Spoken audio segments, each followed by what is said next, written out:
larger than a T-Rex, and able to catch fish the size of bison.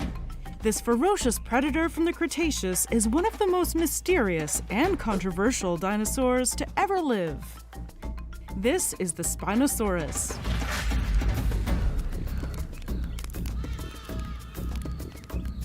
Hi, I'm Danielle Dufault, and you're watching Paleologic. Today, we're delving into dangerous Cretaceous waters and discussing one of the biggest bones of contention in the dino world. What did Spinosaurus look like?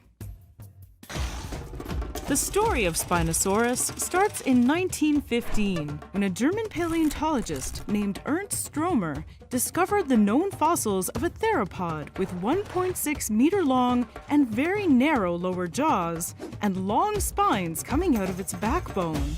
He named it Spinosaurus and sent the fossils to the Bavarian State Collection of Paleontology in Munich, where it was estimated to be about 97 million years old.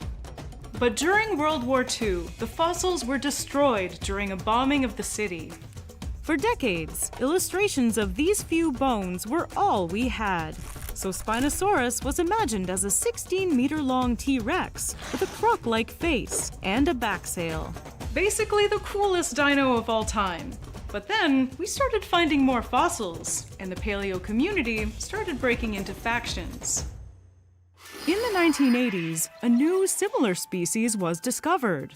It was called the Baryonyx. It had huge claws and showed that these were part of a family of dinosaurs, which was then named the Spinosauridae. These related species helped scientists piece together what Spinos would have looked like a little better, and cemented their place as one of the largest theropods ever known. The long snout suggested a fish-heavy diet, and the huge claws would have helped it grab prey close to the shore.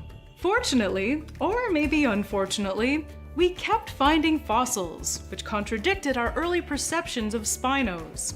It's like reading a book in reverse and understanding less and less as the pages turn. First of all, their hind legs were revealed to be extremely short compared to other theropods like T-Rex. They would make Spinos awkward and slow walkers, but might have been an adaptation for life in the water. They could have helped it swim like a crocodilian, and since they already had a croc-like face and likely ate fish, it would have made sense to spend more time in the water than other dinos. The bones were also more dense than in other theropods, which in other animals is used for buoyancy control. Up until this point, there had been no indications of aquatic dinosaurs. Other aquatic creatures of the time, like plesiosaurs and mosasaurs, are technically not dinosaurs. It was weird. And then, tail vertebrae were discovered. The tail was revealed to be long, narrow, and flat, like the tail of an axolotl, which would have helped Spinosaurus propel itself in the water. Long and strong toe bones, similar to those found in modern shorebirds, suggested that they have the ability to walk in muddy or silty soil. They could have even been webbed, but unfortunately, we have no evidence of that. Evidence for a more land-based lifestyle also started mounting.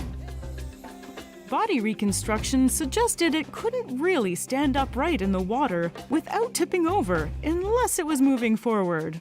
The tail also seemed too weak to be used for propulsion as effectively as a crocodilian does.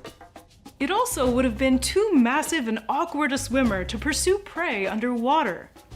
The sail and tail may not have been for balance and propulsion respectively, but rather a display for sexual selection, like a peacock's tail. Or it could have been a structure for a thermoregulatory organ like elephant ears, or maybe even fat deposits, like a bison's hump. So depending on how you see it, it could have been an aquatic predator behaviorally similar to a croc, or a wading predator like a grizzly bear, who specialized in fish but could venture to land and eat carrion or catch prey opportunistically. The whole issue is complicated by the fact that only 6 specimens have ever been found, and they've all been incomplete and of different ages and sizes. Making an accurate model has been difficult. Kind of like trying to solve a 1,000-piece jigsaw puzzle, but you only have 6 pieces. So please, if you're out looking for fossils in the deserts of northern Africa, we need you to help us get closer to solving this puzzle. Until we do, it will continue to cause fights on paleo subreddits.